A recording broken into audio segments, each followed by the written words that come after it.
Alors, petite actu sur Tom's Guide, Tesla, qu'arrive-t-il si l'on sort d'une Model 3 en autopilote? Qu'est-ce que c'est que ces défis encore? Un youtubeur s'est mis en tête de sauter d'une Tesla en marche afin de vérifier si l'autopilote reste actif. Une opération qui est moins simple qu'il n'y paraît, le constructeur ayant cherché à empêcher que cela se produise. C'est ridicule, les mecs ils savent plus quoi inventer sur YouTube quoi.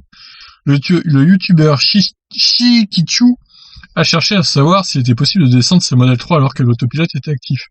Cela l'a amené à un certain nombre de découvertes concernant les mesures mises en place pour éviter tout incident malencontreux.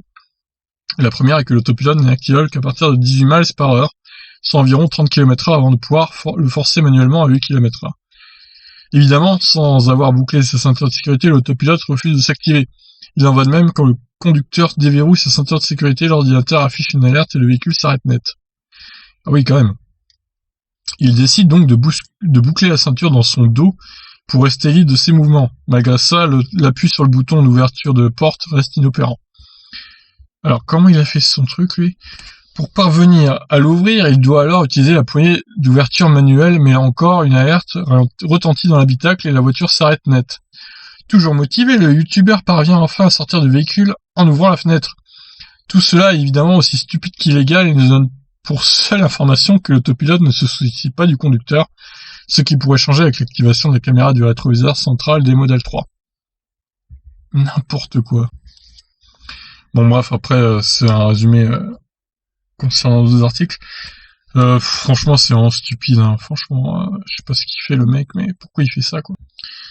Ah oui, il est pas très connu hein, comme youtubeur, il a que 10 800 abonnés, donc évidemment il fait ça pour faire le buzz, tout simplement, donc c'est complètement stupide. La qualité est dégueulasse par contre.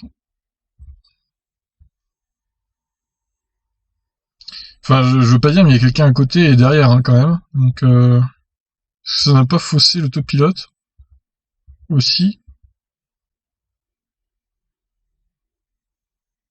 Alors, à moins qu'ils soient tous... Ouais, si, il y a des gens qui filment à côté et derrière.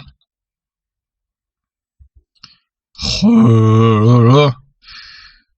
Non, mais pour pousser la connerie jusqu'au bout, il aurait dû faire avec personne dans la voiture et laisser la voiture partir d'elle-même, quoi. Bref, c'est n'importe quoi de faire ça, j'ai envie de vous dire. Voilà, bah écoutez, je vous laisse réagir suite à ces bêtises du youtubeur et je vous laisse. Ciao.